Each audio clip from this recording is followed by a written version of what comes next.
Quería agradecer la oportunidad y voy a partir, los agradecimientos los voy a dejar para el final después de las presentaciones, probablemente después de la entrega de las notas, pero primero quería partir con responder una de las observaciones inmediatamente de parte del jurado mediante una aclaración y un mea culpa.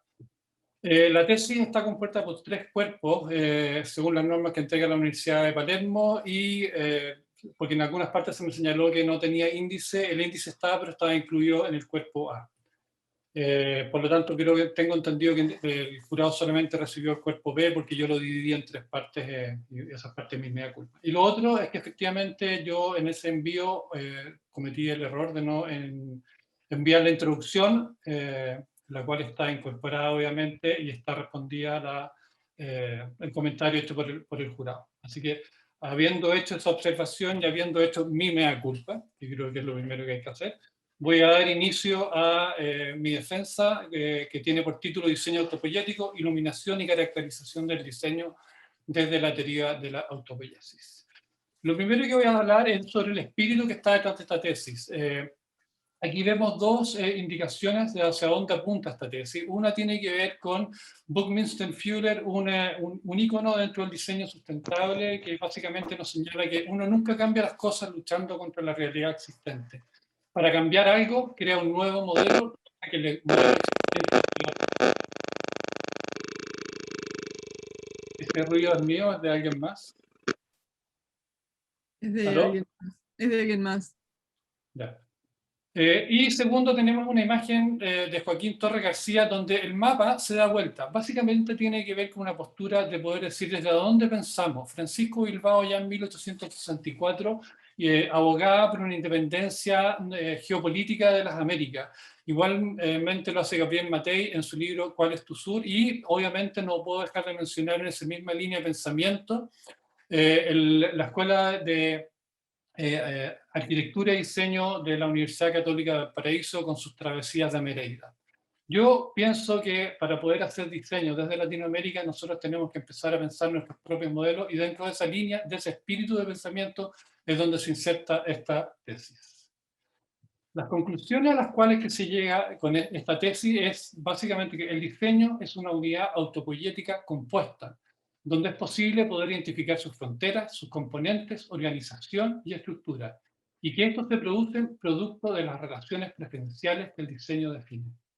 Al apropiarnos de una metodología nacida en la biología y creada para determinar si nos enfrentamos a una entidad autopoyética, esta tesis busca nuevas formas de entender el diseño y así poder tener una acción más sostenible. Esta investigación sugiere que el diseño sostenible contemporáneo, entendido como un modelo sistémico anclado en la teoría de la autopoiesis, constituiría una herramienta teórica metodológica que permitirá un vínculo más armonioso con el medio ambiente. En el año 2015 aproximadamente le pregunté a mis estudiantes qué es lo que era diseño y cada uno de ellos me dio una respuesta absolutamente distinta. Obviamente entré en crisis porque pensé que el modelo de enseñanza, el modelo de diseño que estábamos enseñando en ese momento tenía errores, pero afortunadamente una semana después me encontré con el libro que se llama Más de 100 definiciones del diseño de Gabriel del Sol, donde venían 100 definiciones de instituciones como la IGA o la otras instituciones de carácter académico, de universidades connotadas, de diseñadores connotados, y cada uno efectivamente también nos entregaba una definición absolutamente distinta para lo que es diseño. Esto me llevó, obviamente, a querer cuestionarme y preguntarme, bueno, ¿qué es lo que es el diseño? Y por ello entro a estudiar diseño, a hacer el doctorado. En esta primera instancia, hago una presentación que se llamaba, que tenía una serie de ideas que eran bastante intuitivas. Dentro de ella está esta imagen, hay otras de las imágenes que vamos a ver a continuación, estaban también dentro de eso, donde Verónica de Valle me señala que todos estos conceptos, todas estas ideas que yo voy presentando, tenían una fuerza, tenían una identidad, pero que básicamente yo me hice una frase que marca el devenir de mi investigación y que tenía que ver con que las palabras generan campos magnéticos. Esto unido a la idea de Giorgio Agamben, de este filósofo francés que dice que la posibilidad de diálogo existe solamente entre aquellos pensamientos y personas, esto es lo que él reconoce como un como los contemporáneos. El énfasis aquí en la disciplina está dado a partir de con quiénes soy yo capaz de poder mantener un diálogo, con quiénes soy capaz de poder definir y poder de cierta forma cerrar, hacer este recorte temático. Yo voy a poder ser eh, capaz de poder hacer este recorte temático con aquellos con los cuales pueda dialogar. Y básicamente son aquellos que están dentro de la disciplina del diseño, independientes de la época en la cual hayan vivido. Y por eso esta defensa, esta tesis no tiene un acotamiento, un cerramiento temporal, no va de tal año a tal año, sino que más bien con todo aquel con el cual yo pueda conversar sobre diseño. Y para esto todos ellos serán diseñadores contemporáneos o ideas contemporáneas. Esto lo llevo a pensar, bueno, ¿cuál es mi época contemporánea? Y a partir de esto me doy cuenta, con otra frase de George Agamben, otra cita respecto a él, que dice que un hombre inteligente puede durar su tiempo, pero sabe que pertenece a él irrevocablemente de todos modos. Sabe que no puede huir de su tiempo. George Agamben lo que nos está diciendo es que básicamente nos tenemos que hacer cargo del tiempo que nos estamos viendo. Y nosotros como sociedad, como especie, estamos viviendo un tiempo que se llama el antropoceno. Esta es una idea que desarrolla Paul Creuset, donde básicamente lo que se hace es que debido al origen antropogénico, el ser humano ha roto con la cadena de la época glacial, geológica del Holoceno, que lleva más de 11.700 millones de años, y en los últimos 200 años hay diferencias de cuando parte esta época, estamos en la época del Antropoceno. El ser humano, a partir de la composición, del cambio en la composición de la atmósfera, los cambios en las cuencas hidrográficas, de las desertificaciones, de las cascadas tróficas, del calentamiento global, está cambiando el planeta en su totalidad. Y nosotros como diseñadores tenemos que hacernos parte de ello, porque además somos parte de la razón por la cual esto se está sucediendo. Ampliando los conceptos, me llegó a la pregunta, entonces, bueno, si estoy pensando en contemporáneo, estoy pensando en esta idea del antropoceno, tengo que hacerme la idea y mudo la pregunta nuevamente hasta qué es lo que es el diseño sustentable. Puedo ir a los informes Brundtland, puedo ir al Club de Roma, puedo ir a ver los movimientos ecologistas, y todos ellos me van a dar ideas, pero básicamente me van a dar ideas de qué es lo que está sucediendo, pero ninguno de ellos me da una razón específica. Tomando, por ejemplo, el informe Brundtland con la definición que todos conocemos, lo que hace básicamente es poner el énfasis en el consumo, porque básicamente se preocupa de satisfacer las necesidades de hoy sin poner en tela de juicio o en peligro las necesidades futuras. El diseño contemporáneo, por lo tanto, me lleva a cambiar nuevamente la pregunta y tener finalmente una pregunta de que ya puedo empezar a acercarme a qué es lo que voy a hacer en investigación yo acá. ¿Cuáles son las diferencias de configuración que hacen que un diseño sea sustentable frente a aquel diseño que no lo es? ¿Cómo puedo hacer yo, cómo puedo abordar yo esta pregunta, siendo que por un lado estoy además cuestionando el diseño en su esencia? Si yo cuestiono el diseño difícilmente desde ese mismo punto, puedo responder la pregunta. Recordemos lo que decía Buckminster Fuller en la primera cita. Por lo tanto, y empiezo a buscar en otras partes. ¿Dónde voy a buscar? Voy a buscar a la biología, y aquí me acerco a la biología básicamente por un presentimiento, por una intuición. Digo, bueno, si la biología y en nosotros lo que estamos buscando es mantenernos vivos, básicamente, es poder vivir, es poder mantenernos como especie en armonía con nuestro entorno, ¿qué mejor que la biología nos pueda decir? Porque son quienes estudian justamente el fenómeno de la vida. Pero esta investigación no se toma a partir de lo que generalmente hace el diseño, que lo que hace es lo mira a partir de la biomímesis, que es una copia de la naturaleza para poder aplicarlo al diseño. Y acá lo que yo hago es sencillamente cambiar el paradigma y darme vuelta. No mirar desde el diseño a la biología, sino que decir cómo puedo yo, desde el diseño, usando la lente de la biología, mirar el entorno. Y eso lo hago a partir del trabajo de Humberto Maturana. Humberto Maturana, en los años 60, después de llegar de hacer su doctorado en Estados Unidos, vuelve a hacer clase en la Universidad de Chile, y un alumno en una de estas clases le preguntó qué es lo que había sucedido hace exactamente 3.500 millones de años para poder afirmar que en ese momento era cuando se había dado inicio a la vida. Maturana no tenía la respuesta a esa pregunta, tampoco la tenía la biología en ese momento, y por lo tanto dice que vuelva un año después, que probablemente la puede tener una respuesta. Maturana se da cuenta que esta pregunta es absolutamente imposible de responder.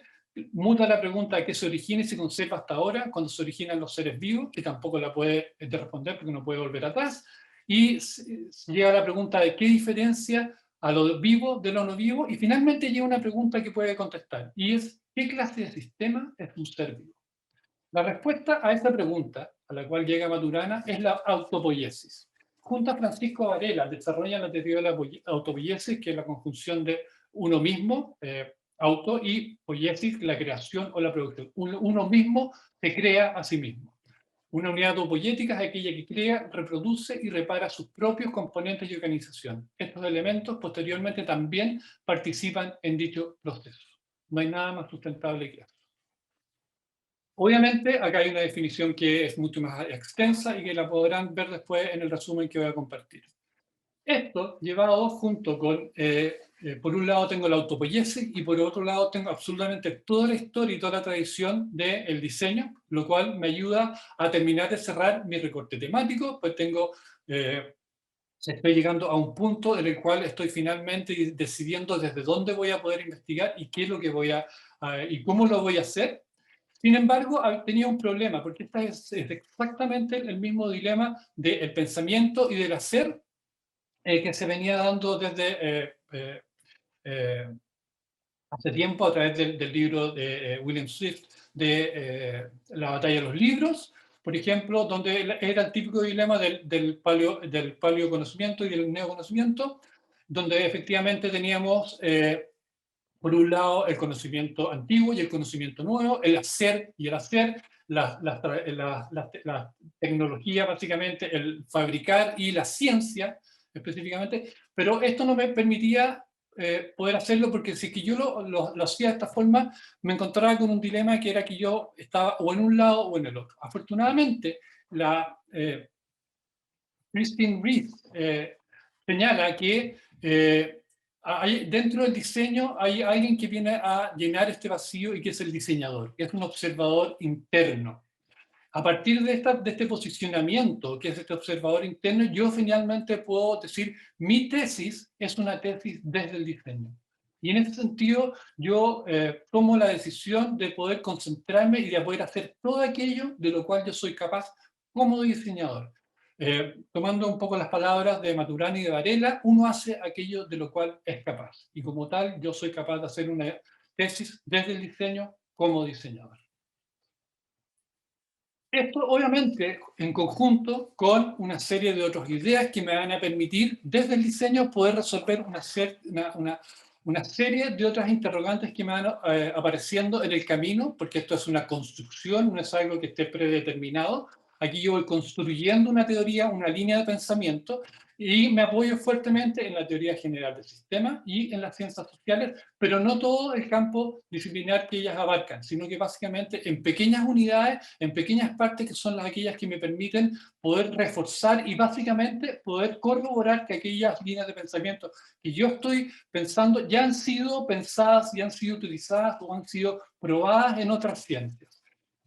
Aquí voy a responder un comentario respecto a una de las observaciones. Se me señaló que por qué yo no ponía a Norbert Wiener, uno de los padres de la cibernética, siempre siendo que yo en mi tesis digo que lo que hago es yo planteo que estoy tomando una posición cibernética, ya que trabajo desde una observación de primer y de segundo orden, y siendo que había una relación estrecha con Humberto Maturana. Bueno, la decisión de no poner a Norbert Wiener dentro de los antecedentes, por ejemplo, sobre la autopoiesis, o sea, los antecedentes cibernéticos de la autopoiesis, tiene que ver con que Maturana y Varela no lo hacen así. Ellos en su libro El árbol del conocimiento, a los 20 años de haber publicado el libro, que viene un poquitito posterior del paper de la autopoiesis, ellos no hacen referencia a la relación o a los antecedentes que dan origen a esta teoría. Y yo como básicamente solamente voy a seguir el trabajo y voy a seguir la línea de pensamiento respecto a la línea de autopoiesis, no tampoco decido dejarla fuera porque básicamente si los autores de ellos no reconocen el Norbert Wiener un antecedente relevante, tampoco lo puedo hacer yo. Lo que sí está claro, bueno, que Humberto Maturana después recibió el premio Norbert Wiener en el año 2014 por su aporte a la cibernética, porque el trabajo posterior de ambos dos, de Maturana y Varela, indudablemente hacen grandes aportes a la cibernética y a esta línea de pensamiento. Asociado al marco teórico, bueno, hay 103 otras fuentes citadas y hay otras 133 fuentes consultadas, que son aquellas que logré recuperar, pero obviamente acá hay toda una línea, hay todo un bagaje de 25 años de experiencia en diseño. Y esta, obviamente, es una tesis en ese sentido desde el diseño. Las preguntas. La pregunta finalmente a la cual se llega después de todas las preguntas iniciales que señalé tiene que ver con cuál es la configuración en el diseño como disciplina visto desde la biología que permitiría señalar que se está frente a un diseño sustentable. Esto me lleva a un planteamiento de una hipótesis probable de respuesta a esta pregunta, que es mi hipótesis sustantiva. Hacer diseño mediante un proceso cuya organización tiene una estructura autopoietica lo dispone a ser más sustentable que aquel que se basa en la tradición disciplinar y carece de esta estructura.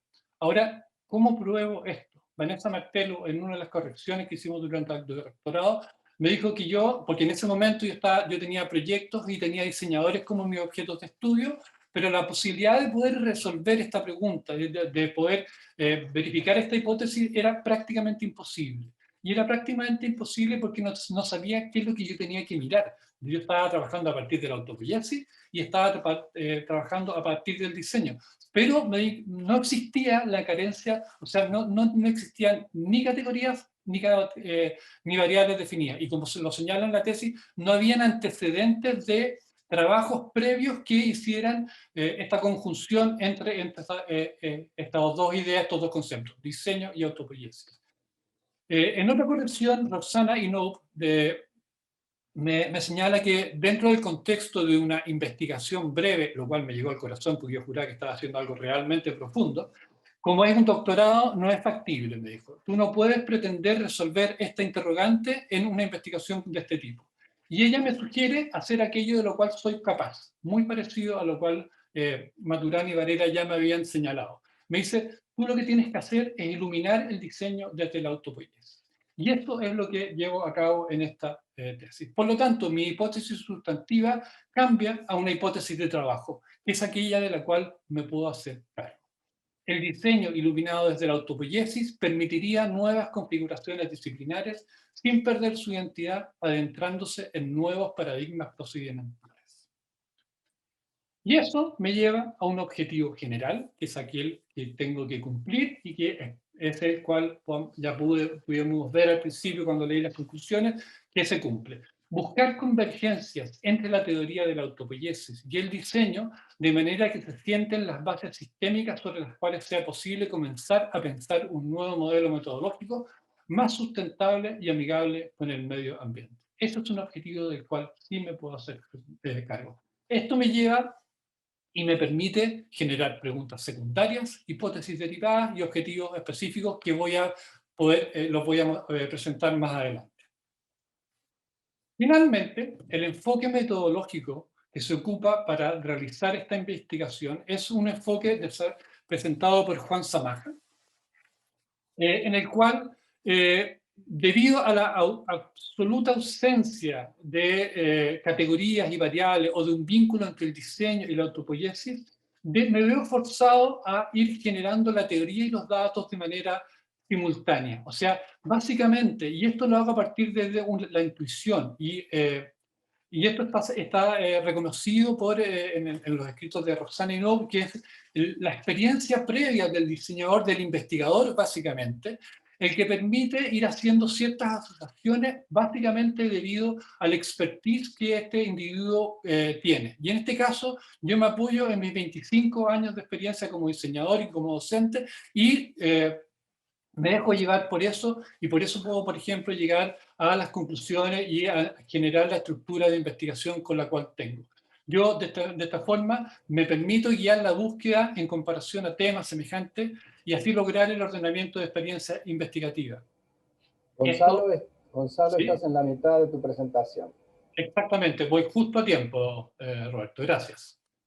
De esta manera, lo que se busca básicamente es poder meterse en terrenos absolutamente inexplorados con anterioridad. Yo no tengo bibliografía, no tengo variables, no tengo antecedentes desde los cuales amarrarme más allá de esta simbiosis que estoy haciendo entre el diseño y la teoría. Por lo tanto, debo ir construyendo la metodología a medida que voy levantando la teoría desde el diseño, desde la autopoiesis y a medida que voy generando datos de este levantamiento. Por lo tanto, esto me lleva a 3 objetos de estudios. El primer objeto de estudio es este primer libro que cayó en mis manos cuando le hice a mis alumnos la pregunta de qué es lo que era el diseño.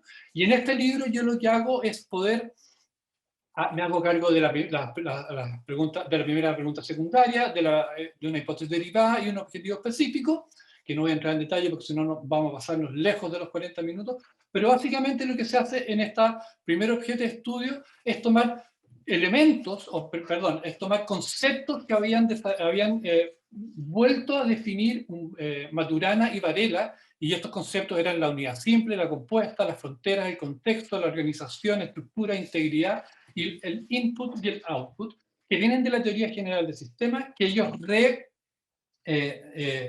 resignifican, le dan un nuevo significado en contexto a lo que ellos estaban haciendo.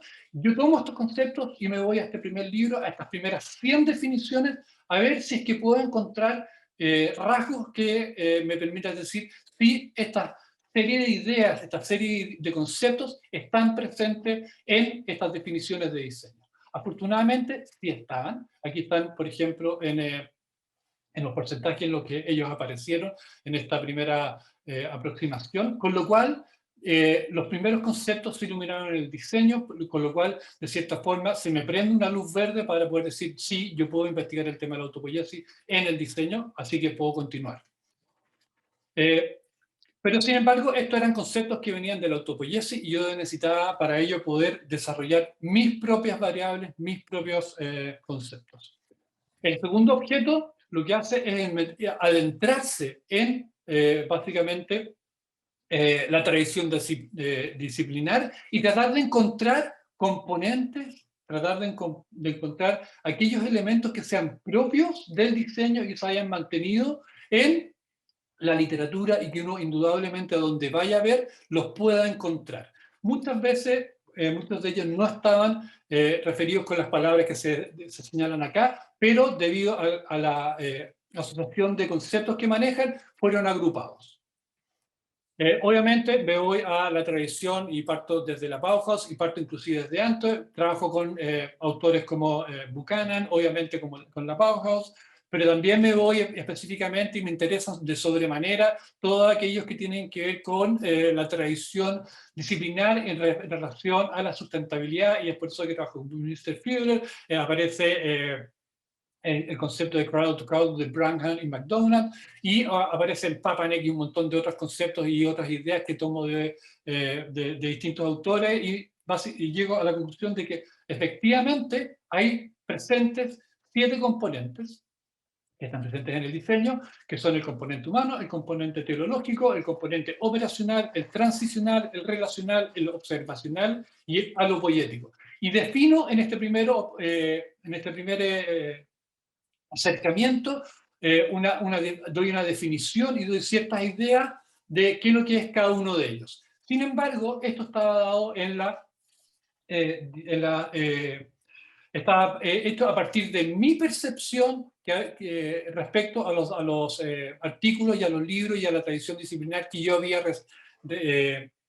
visitado, y no era suficiente, sino que más bien debía ver si es que de manera espontánea estos mismos conceptos aparecían en el discurso de los diseñadores contemporáneos.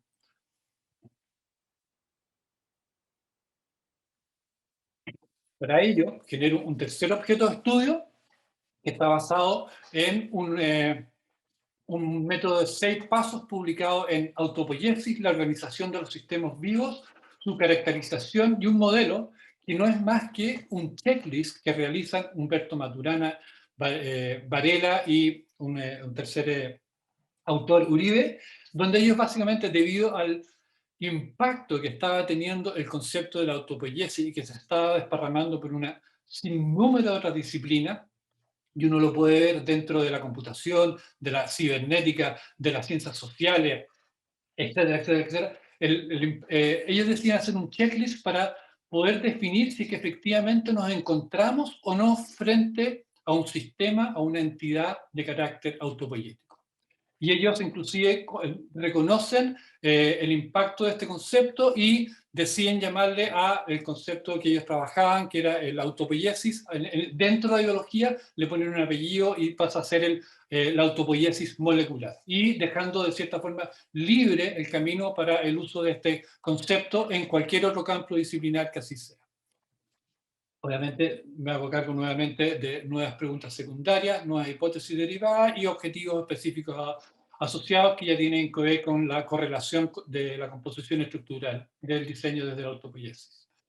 Esto se hace a través de una encuesta en SurveyMonkey a 255 diseñadores repartidos en 35 países. La encuesta es bilingüe en inglés y en español, mayores de 18 años. Todos ellos se decide que sean observadores internos, por lo tanto, todo aquel que no fuera diseñador titulado queda fuera de la encuesta, porque básicamente lo que me interesa a mí es ver el desarrollo de la disciplina como tal. Este primer objeto de estudio, acá están las preguntas que se hicieron, básicamente, que tenían que ver con estos 6 puntos, y a cada uno de ellos se le asoció una o dos preguntas de manera de poder responder y poder ir pasando paso a paso los distintas interrogantes que presentaba este checklist que de Maturana, Varela y Uribe. A lo que se llega básicamente es a que se hacen presentes absolutamente todos los objetos de estudio con distintos impactos. Podemos ver que el componente humano tiene un impacto muchísimo más grande que el teleológico, que básicamente lo vamos a ver ahora cada uno en detalle, o que el componente alopoyético, que es el que tiene, por ejemplo, la menor cantidad de menciones en estas 164 encuestas que fueron válidas. Y ahora vamos a pasar a ver los resultados de la tesis, que yo creo que es la parte más significativa. Todo el resto apunta a poder llegar a este momento, básicamente lo que apuntaba y a lo que se aprendía con esta tesis, que es la iluminación y caracterización del diseño desde la teoría de la autopoiesis. Y aquí voy a tomar algunos conceptos que vienen desde el trabajo de la definición que Humberto Maturana y Varela hacen, y son los que yo básicamente voy apoyando y voy presentando en base a lo que yo observé específicamente y sobre todo en la última parte de la investigación. Lo que está claro es que hay un nicho ecológico, hay un lugar donde el diseño se mueve. Lo que señalan además los diseñadores es que el diseño es, dentro de este nicho ecológico donde está lo biótico, y lo biótico hay una esfera que es la de lo vivo. Por lo tanto, es el campo desde el cual estábamos observando, el campo de la biología. Dentro de lo vivo hay una esfera aún menor que es lo humano. Y dentro de lo humano está la heteropoiesis, que aquello que el hombre hace, porque dentro del humano también tenemos la parte biológica propiamente tal, que es todo lo que tiene que ver con sus órganos internos y con su composición química, respiración, etc. Pero todo aquello que el hombre hace de manera consciente es lo que se llama la heteropoiesis, todo aquello que el hombre es capaz de hacer. Dentro de la heteropoiesis hay una esfera aún menor, y esta esfera aún menor es el diseño, porque el hombre puede hacer infinidad de cosas, puede hacer ciencias sociales, puede hacer cocina, puede hacer construcción, puede salir a caminar, puede amar, puede hacer un millón de actividades. Una de esas actividades, una de esas razones de hacer es el diseño. Cuando nosotros hablamos de diseño, estamos hablando de una unidad simple.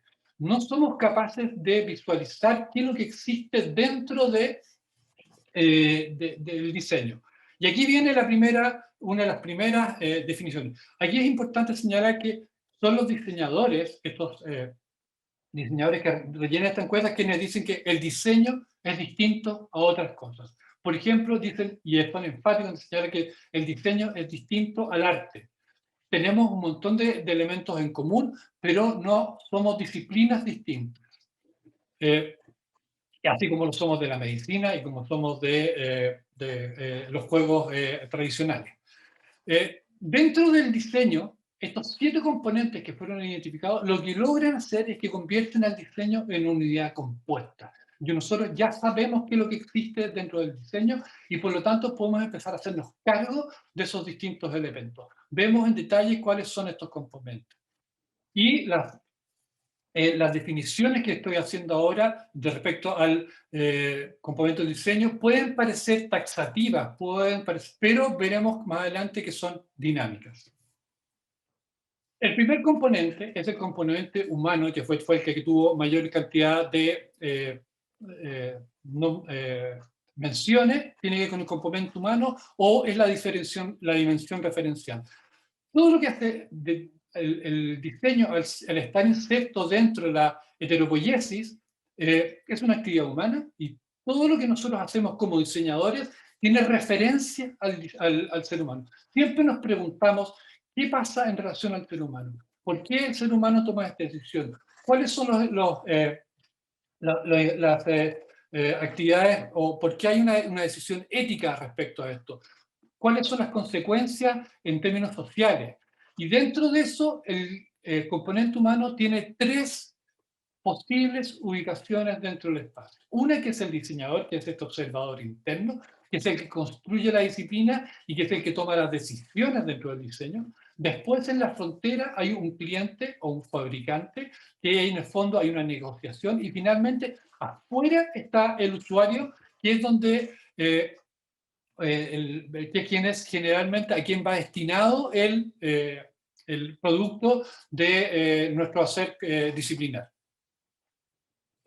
Vamos a ver más adelante, voy a hacer dentro de los aportes de los hallazgos no esperados, vamos a ver una diferenciación acá y por eso hablamos de que el diseño básicamente es dinámico y es flexible. El segundo componente es el componente teleológico, que tiene que ver con la causa, el motivo de por qué el diseño entra en movimiento, y generalmente esto se da a partir del deseo y las necesidades que tienen los usuarios y que están fuera del diseño. El deseo y las necesidades no se consideran que estén dentro del diseño porque están asociadas al usuario y por lo tanto son algo externo. El diseño lo que hace es tomar estas y las incorpora. Nuevamente, voy a hacer la salvedad de que vamos a ver al final que todo esto puede cambiar. Y por un lado están las oportunidades o problemas, que es cuando el diseñador básicamente define qué es lo que está haciendo, de qué se está haciendo cargo. Por ejemplo, en ese caso es importante mencionar el trabajo de donde nacen los objetos de Bruno Munari, donde él dice que lo primero que tiene que hacer uno al enfrentarse a un proyecto de diseño es definir cuál es el problema de lo que me estoy haciendo cargo, cuál es la oportunidad de diseño, y en la frontera, obviamente, con el cliente, con el fabricante, con el usuario, es donde se da la negociación. Ahí hay una dimensión causal que va modificando el proyecto y que va haciendo que esto se produzca y que haya una negociación permanente. Después está el componente operacional, que es la dimensión procedimental. Todas las disciplinas generan sus propias formas de hacer las cosas. Todas las disciplinas tienen una característica propia y que las diferencia de las demás. Son ellas las que definen, por ejemplo, en este caso son los diseñadores las que definen cómo los diseñadores trabajan, y esas son los procedimientos que son internos, son propios. Pero además nosotros tenemos sistemas de trabajar que son experimentales, que son compartidas y que se dan generalmente en la frontera. Pero también nosotros podemos producir inputs para el diseño a través de los encargos. Nosotros no sencillamente no los producimos de manera interna y le pedimos a otra disciplina, a otro oficio que se haga cargo de cierta parte del proyecto por su especialidad, por su capacidad de saber mucho mejor que nosotros qué es lo que se está haciendo. Tenemos después el componente transicional, que tiene que ver con la dimensión temporal, o sea, básicamente el pasado, el presente y el futuro, y nosotros podemos tomar cualquier elemento del diseño y lo podemos tomar acá. Por ejemplo, la historia del diseño, por ejemplo, el ciclo de vida de un producto, o por ejemplo, inclusive, tomando en cuenta esta idea de de que el diseño es una disciplina proyectual, donde básicamente entendemos que proyectar es lanzar hacia adelante, hacia el futuro, idealmente hacia un mejor futuro. Y cuando nosotros estamos proyectando un proyecto, estamos proyectando un proyecto de diseño, lo que estamos haciendo es pensando un objeto que va a llegar, o un sistema, o lo que sea el output del proyecto, que va a llegar a nuestro futuro y que supuestamente va a cambiar este futuro para mejor. Digo supuestamente porque ya hemos visto las consecuencias del antropoceno. Restan 5 minutos, Gonzalo. Me quedan 3 láminas más unas muy cortitas. Gracias. Después viene el componente relacional, que es la dimensión espacial, y ahí tiene que ver con cómo el diseño se relaciona con su entorno y cómo se relaciona con otras disciplinas. Y aquí básicamente la primera relación es una relación interna, que es cómo me relaciono yo con otros diseñadores, con otras especialidades dentro del diseño, pero además tiene que ver con cómo lo hago desde un punto de vista interdisciplinario, que es donde se produce una sinergia, donde la interdisciplinaridad me permite trabajar en conjunto con otras, o la transdisciplinariedad, donde tomo elementos de otras, los traigo hacia mí, o tomo elementos del diseño y las llevo hacia afuera. Y finalmente una postura que tiene que ver con lo multidisciplinar, donde un montón de disciplinas distintas trabajan. Ahí en la tesis aparecen definiciones muy claras de la diferencia entre una y otra de estas distintas posturas y que están desarrolladas desde el campo del diseño por Herlov y Marshall. Por lo tanto, sería interesante si lo pueden ver que efectivamente hay una diferenciación desde el diseño de cada una de estas. Después pasamos al antepenúltimo componente, que es el componente observacional. El diseño no puede hacer nada de lo que hace sin su dimensión cibernética de primer y segundo orden, y a veces cuando hace este encargo a tercero es a través de podría llegar a ser inclusive un observador cibernético de tercer orden. Aquí lo que hace básicamente, la primera observación es cuando se mira a sí mismo hacer y decide hacer cambios dentro de la disciplina. Esa es una característica de introspección, pero también lo hace cuando mira, observa y ve otras disciplinas o otros agentes externos que hacen cosas, y de ahí es donde aprende. Y además, obviamente, se da una observación que es en la frontera, que tiene que ver con el diálogo con esas disciplinas, donde también se puede aprender y se puede obtener información para el desarrollo de la disciplina. Finalmente, el último componente es el componente atopoyético, y que tiene que ver con la dimensión material. Básicamente tiene que ver con aquello que yo doy respuesta, con aquella parte física o aquella parte intelectual donde yo genero el resultado propio del diseño. No, era una sugerencia, por cierto. ¿Aló? Rodrigo Rojas, estás con el micrófono prendido. Después, finalmente, está el componente holopoyético, que tiene que ver con la dimensión material, con cómo yo hago uso de aquellos elementos materiales y con cómo... Se me fue la onda, disculpen. El último componente se refiere a aquellos elementos con los que el diseño materializa sus respuestas en forma de sistemas más grandes y complejos. Aquí es donde aparece lo corpóreo, aparece lo físico, aparece el output, y con aquellos elementos particulares, son aquellas pequeñas joyas con las cuales el diseño logra generar estos sistemas más complejos y poder darlos como resultado y como output de su desarrollo disciplinar.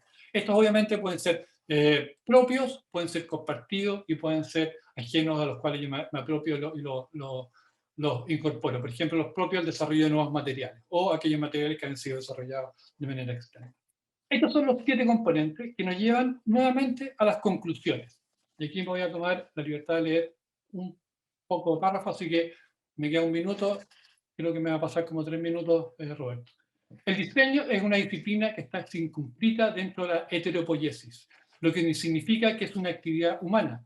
El ser humano como entidad colectiva define sus acciones a través de colaboraciones y consensos.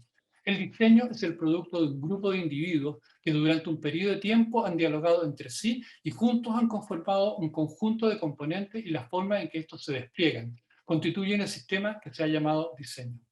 Los sistemas autopoyéticos, según Humberto Maturana, son aquellos que están organizados de tal manera que sus procesos producen los mismos componentes necesarios para la continuación de estos procesos. Los procesos internos de diseño y su desarrollo histórico generan una dinámica que configura ciertos componentes que no habían sido previamente identificados o iluminados por la comunidad del diseño. Posteriormente, esta investigación pudo confirmar a través de observadores internos la existencia de estos componentes. Es factible asegurar que estamos frente a una unidad compuesta. Es bien sabido, por lo que se ha observado, que el diseño ha estado en un proceso de transformación continua y se ha constituido a partir de las relaciones que ha logrado formar. También es posible asegurar que el diseño es un sistema mecánico donde las interacciones y transformaciones que se producen en él son el producto de relaciones que han constituido sus componentes. Es el diseño basado en sus propias acciones que define sus límites, sus componentes, su organización y su estructura. Dado que es el diseño el que se construye a sí mismo, es en este acto que define sus límites. Las relaciones referenciales en el diseño son las que se definen y provocan las acciones que toma internamente. Esto se manifiesta en las interacciones con su núcleo ecológico, dando lugar a sus límites, que constituye como un sistema autopoyético independiente. Esta nueva comprensión permite que el diseño defina límites disciplinarios claros y así regular su respuesta dentro de parámetros que puedan organizar una continuidad en su funcionamiento, a través de la generación de una producción que se integre en su nicho ecológico. Un profundo conocimiento del diseño garantiza la sostenibilidad. Conocer la presencia de estos conceptos en el discurso colectivo permite pensar que un diseño disciplinario con cierto desapego de sus antepasados inmediatos es factible. Un vuelo libre es necesario para poder garantizar la generación de nuevos instrumentos que permitan la evolución y mantenimiento de la disciplina. Es en el acto de la autodeterminación y diferenciación donde las disciplinas alcanzan la madurez. El modelo iluminado puede ser usado como fuente de innovaciones curriculares, es algo de lo que yo planteo. Las palabras generan campos magnéticos y el modelo estaba ahí, solo había que iluminarlo. Finalmente, para poder cerrar, voy a hablar de tres cosas. Roberto, me no va a tomar más de 1 minuto y medio esto. Acá podemos ver una de las observaciones de los hallazgos no esperados. Lo que podemos ver es la esfera inicialmente de lo que es un proyecto de diseño y muy dentro podemos ver la intersección de estos 7 planos o estas 7 dimensiones que estaban configuradas en ese plano cartesiano, que si nosotros hacemos esta abstracción podríamos pensar que es un heptaedro o un poliedro de 7 caras. Podemos ver acá las 34, podemos ver 34 distintas configuraciones de este mismo poliedro, todos esos son heptaedros, lo cual podríamos pensar que si en el fondo nosotros reconfiguramos y reseteamos estos 7 componentes, podríamos, por ejemplo, dar cuenta de por qué existe esa variedad de sillas.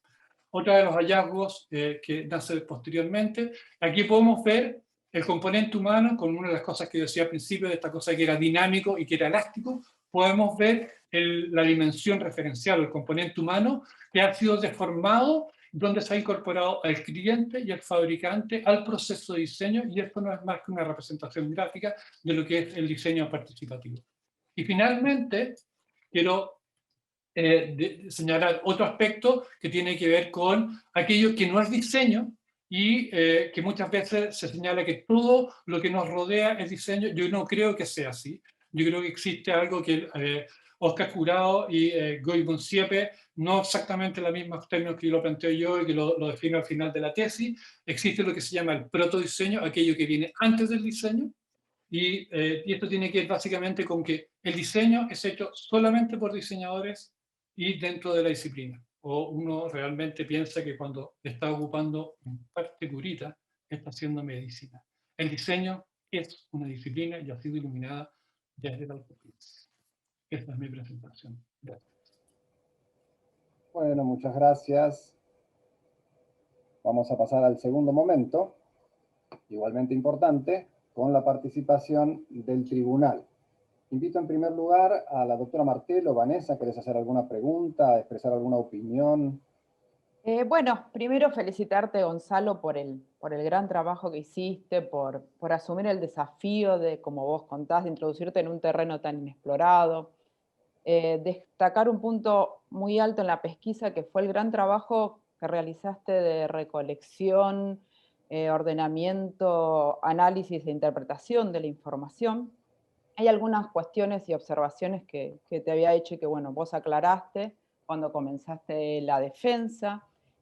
Voy a seguir insistiendo en la importancia de delimitar el objetivo general en tiempo y espacio, creo que es muy importante. Y también por ahí una observación es que vos decís que realizás una investigación es exploratoria, sin dudas, y una investigación exploratoria se ubica en un paraguas del paradigma cualitativo. Y utilizas como técnica de recolección de información el cuestionario, en realidad el cuestionario es un instrumento, la técnica es la encuesta, que por definición es cuantitativa. Por ahí hacer una aclaración en el cuerpo de la tesis, porque utilizaba, no pertenece justamente a un enfoque cualitativo. Por lo demás, me pareció muy buena tesis y creo que es muy original el tema elegido. Gracias, Vanessa. Voy a referirme efectivamente a eso, que fue una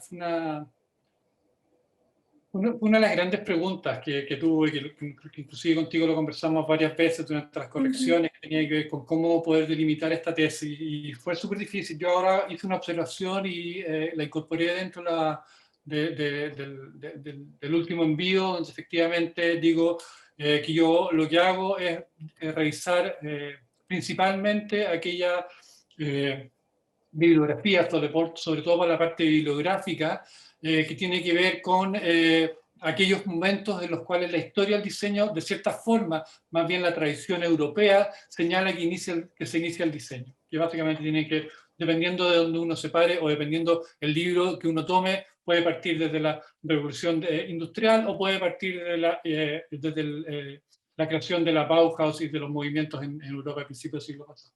Yo efectivamente digo, yo la literatura a la cual recurro es esa, porque esa es la literatura que encuentro disponible, pero ahí tiene que ver también con aquello, y por eso el video, por ejemplo, este de protodiseño que yo señalo al final, donde uno podría eventualmente, y que no lo pude hacer, obviamente, porque tengo que delimitar y tengo que cerrar en algún momento este proceso, porque si no me puedo volver loco, dejo planteado esto como una futura investigación de empezar a decir, bueno, ¿qué pasa si voy a los pueblos originarios? ¿Qué pasa si yo voy a ver en las tradiciones de otros oficios y voy a buscar allá a ver si me encuentro con estos componentes? Entonces, efectivamente, se hace y lo incorporo en esta, no lo incorporo en el título porque quiero dejar abierto esto, no cerrado, pero digo, yo la literatura la hago básicamente dentro, o sea, la revisión bibliográfica la hago dentro de estos últimos 100 años. Y con respecto a lo territorial, lo hago básicamente, me alejo de esta idea inicial que tenía, que era la de observar diseñadores chilenos y observar objetos de diseño chilenos. Me arranco de ahí porque básicamente no podía hacer esa observación porque no tenía las variables, no tenía conceptos, no tenía desde dónde ni con qué mirar. Y por eso, básicamente, de cierta forma, queda abierto en ese sentido la tesis. Gracias. Es el turno ahora entonces de la doctora Veneciani. Marcia, ¿alguna consulta, pregunta, opinión? Bueno, primero celebro que, digamos, un doctorando, en ese sentido te felicito, aborde la disciplina del diseño desde otras disciplinas también, ¿no? Sobre todo esto de la analogía con la biología. Creo que fue un desafío enorme, innovador, y valoro enormemente la apuesta que hiciste. Porque resulta salir de una posición cómoda y de algún modo alejarse de lo más fácil y aceptar el desafío de zambullirse en terrenos bastante innovadores. En este sentido, destaco el objetivo general, que es el de buscar convergencias entre la teoría de la autopoiesis y el diseño, es decir, para sentar las bases sistémicas sobre las cuales poder comenzar a pensar un nuevo modelo metodológico más sustentable y amigable, ¿no? Con el medio ambiente, que sin embargo se pospone, según lo que leí en tu tesis, para otra futura tesis, ¿no?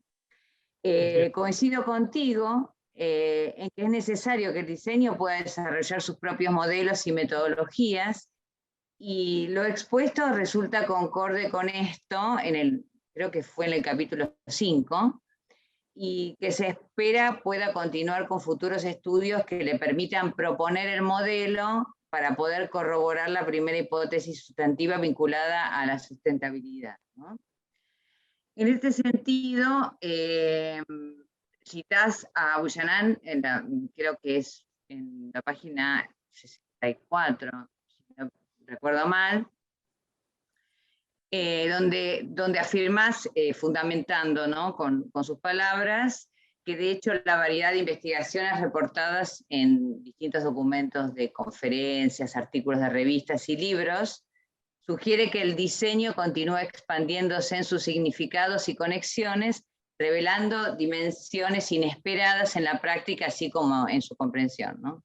Así que, digamos, me pareció muy, muy, muy original e innovadora. En este sentido, sí quería hacerte una pregunta, que tiene que ver, que haces justamente en el capítulo 6, específicamente en el punto el no diseño, protodiseño, que planteás, voy a leerlo textual, como para no cometer ningún tipo de error. Vos planteás, generalmente se confunden otras actividades o disciplinas con el diseño. Los entrevistados, como se indicó, fueron enfáticos en señalar que el arte y el diseño son dos disciplinas distintas, como se explicó en el componente relacional dentro de las conclusiones. El arte, sin dudas, tiene un conjunto de componentes distintos al del diseño, y es menester del arte poder definirlas. Esta situación, además, se extiende a otras áreas que también son llamadas diseño, como es el caso de la moda. Y aquí va dirigida mi pregunta. Vos decís, esta última es una estrategia de mercadeo más que diseño en sí. Su punto de unión con el diseño está en la obsolescencia programada, pensada e instaurada desde la economía por Bernard London, allá por 1932, o sea, hace 80 años, ¿no? Lo que sí es diseño, decís, es el diseño de vestuario que responde a todas las características descritas.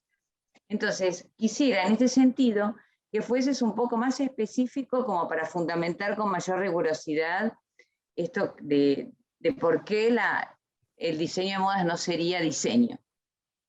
Seguro. Veo por ahí que está conectada la Ángela Dotor. Ella el año pasado me invitó me propuso para dar una charla a la Cámara Textil y de Modas de Colombia, donde está toda la industria de la moda, habían cerca de 300 personas, y yo parto diciendo exactamente esa frase. Lo primero que digo es, la moda no es diseño. Obviamente el chat empezó a saltar, pero bueno, ya estaba lanzada la idea. Y lo planteo básicamente porque tiene que ver con la obsolescencia programada, ya que la moda a lo que responde es a satisfacer ciertas necesidades desde la industria más que desde el usuario. Lo que busca es que efectivamente las ventas aumenten, y el concepto de la moda tiene que ver con cómo hoy en día yo puedo generarle a una prenda una fecha de caducidad. Y eso lo hago a través de cambiar el estilo que está en boga, de cambiar el color, de cambiar los materiales, de cambiar las tendencias, de hacer cambios y introducirlos dentro o a través de los medios de comunicación masiva. En cambio, muy distinto, es decir, cuando yo tengo un problema, tengo una oportunidad de diseño, yo hago indumentaria. Para mí, en este sentido, la moda a lo que está respondiendo es una necesidad, y que tiene que ver, por ejemplo, con el componente respecto a donde nace, al causal, y ahí es donde básicamente ese motivo nace de la necesidad del fabricante por fabricar más y vender más. Inclusive se introducen materiales de peor calidad, se introducen diseños que quedan obsoletos rápidamente. O sea, pensemos en los autos, que también pasan por la moda. A los autos cambian todos los años, le cambian los focos, le cambian los colores. El Pantone, por ejemplo, todos los años saca el color de moda. Las casas y las industrias de alta costura lo que hacen es generar un continuo rotativo y un continuo deseo de poder tener lo último, y se generan lo que básicamente se encarga la publicidad, es de crearnos nuevos deseos, nuevas necesidades, que muchas veces, a pesar de que yo puedo tener un chaleco en casa que me funciona, que me abriga, la moda, la presión social me lleva a generar una necesidad nueva que no tenía antes, porque ya estaba cubierta por el chaleco que tenía, pero como me cambiaron el chaleco, ahora necesito un chaleco nuevo. Y por eso digo que la moda no es diseño, sino que es una estrategia de mercado. Y entonces, ¿cómo entraría el concepto de moda sustentable? Porque hay muchos ejemplos de moda sustentable que sí están ajenos a la tendencia del ciclo, ¿no?, de la moda.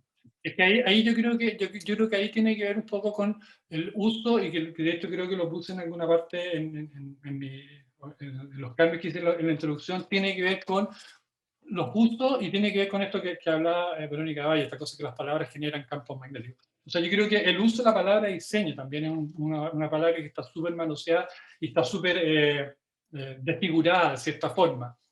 Inclusive nosotros mismos los diseñadores muchas veces decimos que todo lo que nos rodea es diseño. O sea, yo no concuerdo con eso para nada. Yo creo que el diseño, lo que está diseñado, está hecho por diseñadores que son profesionales, que tienen una forma de hacer específica y que garantizan un resultado.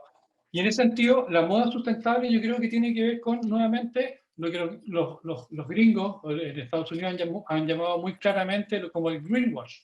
O sea, básicamente, si yo quiero hacer indumentaria sustentable, la puedo entender, pero moda sustentable me suena que hay una contraposición de conceptos, porque la moda, desde mi punto de vista, efectivamente tiene esta cosa del desecho, cuando la sustentabilidad apunta justamente en línea contraria. Entonces, desde mi punto de vista, yo creo que efectivamente ahí hay una contraposición de términos que son totalmente antagónicos, pero que por motivos, nuevamente, comerciales, creo que son utilizados de manera en paralelo. Esa es mi opinión, obviamente.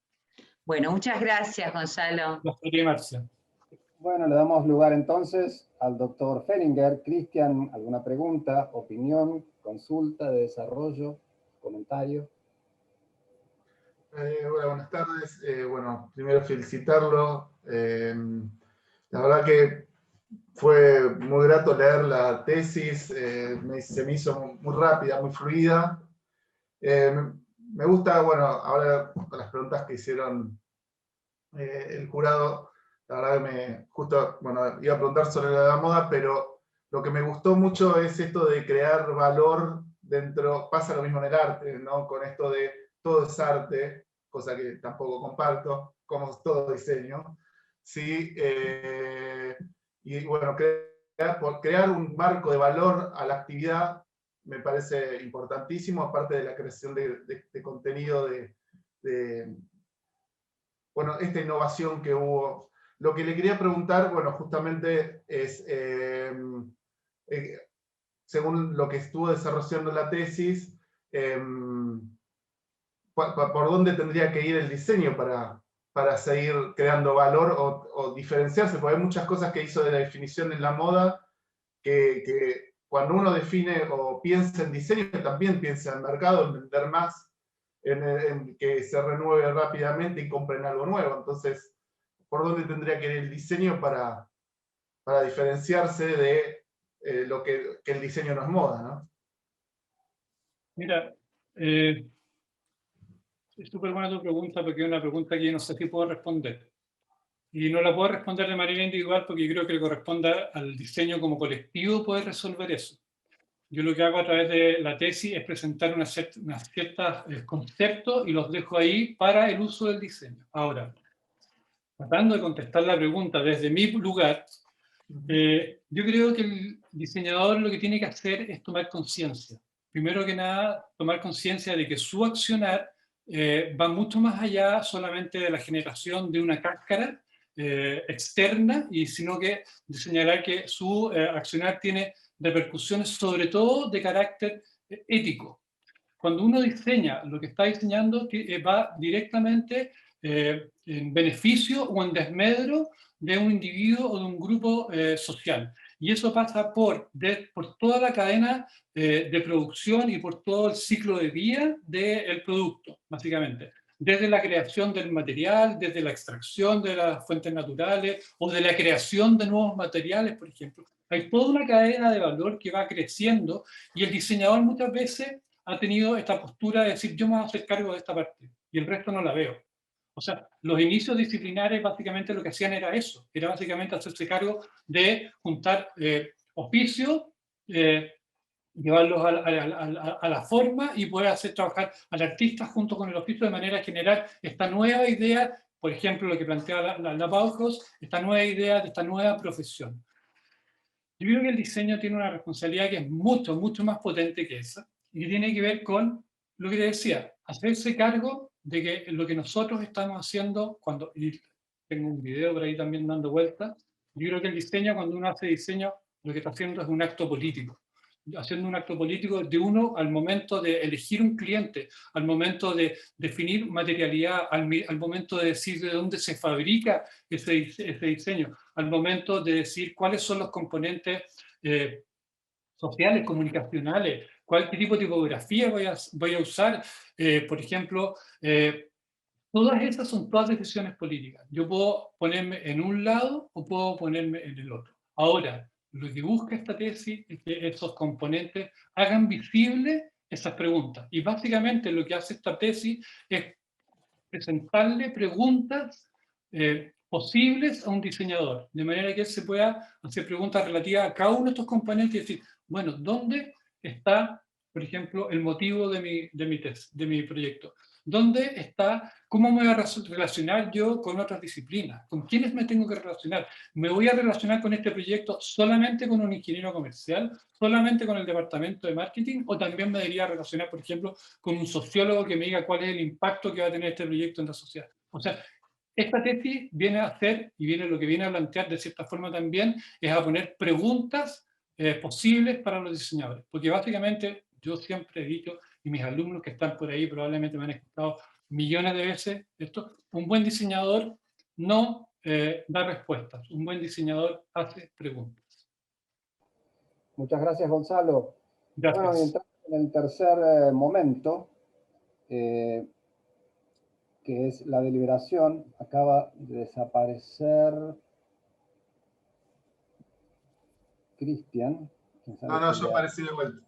Se me cortó un segundo. No, porque yo estoy armando entonces el grupo de deliberación. Entonces, dejamos de grabar y vamos a leer entonces, o yo les voy a leer,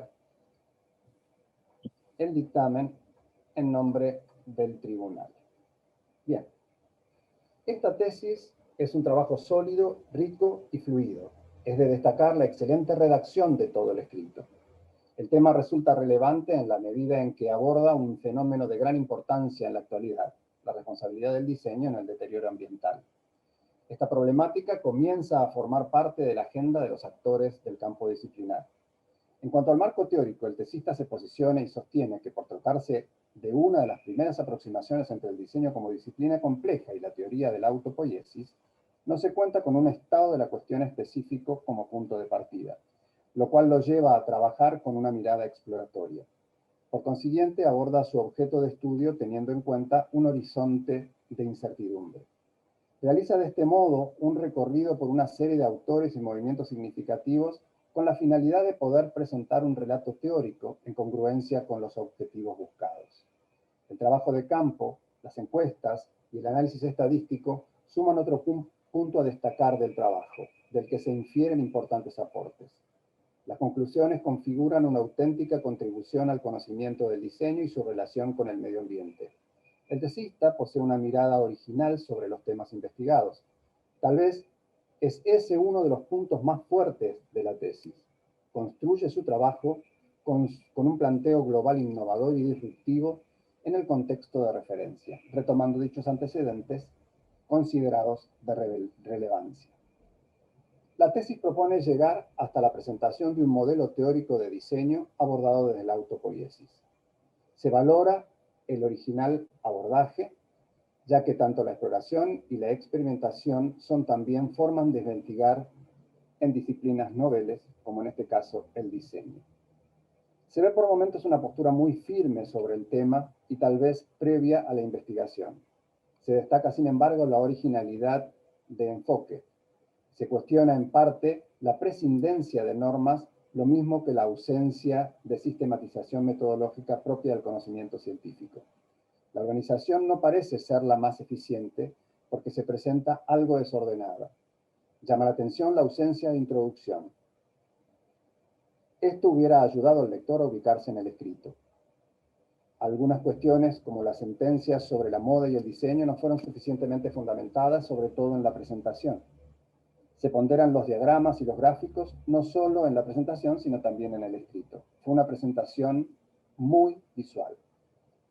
Con estos aspectos y estos señalamientos, se destaca que el autor ha hecho una tesis que demuestra interés por el tema, dedicación y mucho esfuerzo. Teniendo en cuenta las fortalezas mencionadas de la tesis, como el trabajo de construcción de evidencia empírica y el esfuerzo por desarrollar un modelo de análisis innovador, se considera que la tesis está aprobada con 8 puntos sobre 10. Felicitaciones, doctor. Pueden aplaudir. Pero qué Muchas gracias. Muchas gracias. Felicitaciones. Felicitaciones, Gonzalo. Felicitaciones, Gonzalo. Ahora la quiero leer. Felicitaciones, Gonzalo. Muchas gracias. Quiero Felicitaciones, Gonzalo. Quiero leer unos agradecimientos primero que nada. Felicitaciones, Gonzalo. Felicitaciones. Gracias. Aun cuando esta tesis está dedicada a ella, mis más profundas agradecimientos a mi señora Alejandra y a nuestra hija Rafaela. No puedo agradecerles suficientemente el apoyo y compromiso que me han brindado para realizar este doctorado. Tengo claro los sacrificios que ha significado y el esfuerzo y tolerancia que me han brindado. Ahora comienza el tiempo de cosecha y sin duda será en honor a ustedes dos. Las amo. A mi familia de origen, mis padres, mis hermanos y hermanas, con quienes comparto esta obsesión por estudiar y crecer intelectualmente. Gracias por el apoyo y el estímulo siempre. A mis amigos de la vida, con quienes he conversado muchas veces sobre este y otros temas. Todo mi respeto a ustedes. A otros les agradezco haber salido de mi vida. Durante mi primera presentación en el desarrollo del doctorado y su posterior corrección, Verónica de Valle me señaló que las palabras generan campos magnéticos. Espero que estas palabras generen campos magnéticos en mis colegas. Roxana Hinault, quien durante mi última cursada me indicó que aquello que era factible de realizar en una investigación breve, como es un doctorado, poniéndome los pies en la tierra y guiándome hacia la iluminación del diseño desde la autopoiesis.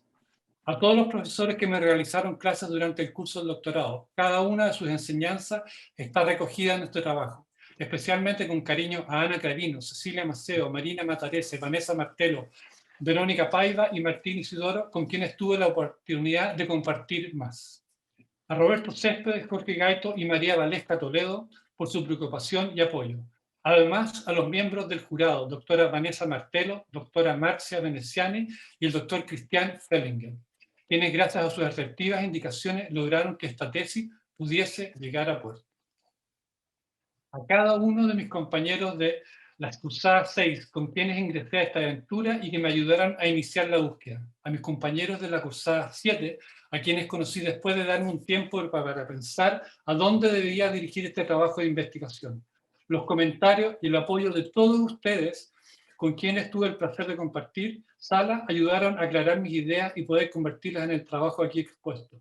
Con todos ellos, hasta el día de hoy, seguimos siendo grandes amigos.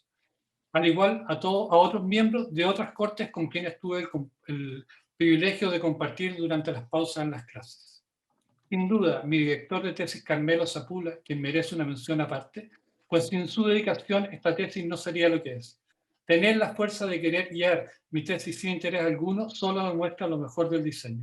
Supo guiarme y hacer los comentarios y sugerencias precisas en el momento justo. A cada uno de mis alumnos, que soportaron las innumerables referencias que hacía sobre mi tesis durante mis clases. Agradezco profundamente a todos los que antes que yo han desarrollado el pensamiento en torno al diseño. Gracias a ellos hoy puedo decir lo que digo. A Humberto Maturana y Francisco Varela por ayudar a iluminar una nueva visión del diseño. Gracias mil. Gracias a todos. Felicitaciones. Muy feliz. Felicitaciones, Gonzalo. Bueno. Felicitaciones. Felicitaciones. Tiene que venir el momento del festejo vivo. De todas maneras. Felicitaciones, Gonzalo, tu padre. Muchas gracias, papá. Se acabó el doctorado. Gracias, padre mío. A ti, un orgullo para mí. El orgullo ha sido usted, papá. Tenés, Gonzalo, que venir tenés que venirte para Argentina para festejar y brindar con un buen vino, porque no sé si en Chile tienen, ¿viste? Bueno. Roberto, buenos vinos no tenemos, solamente excelentes. Bueno, hablemos de fútbol entonces, ya que ahora lo que quiera.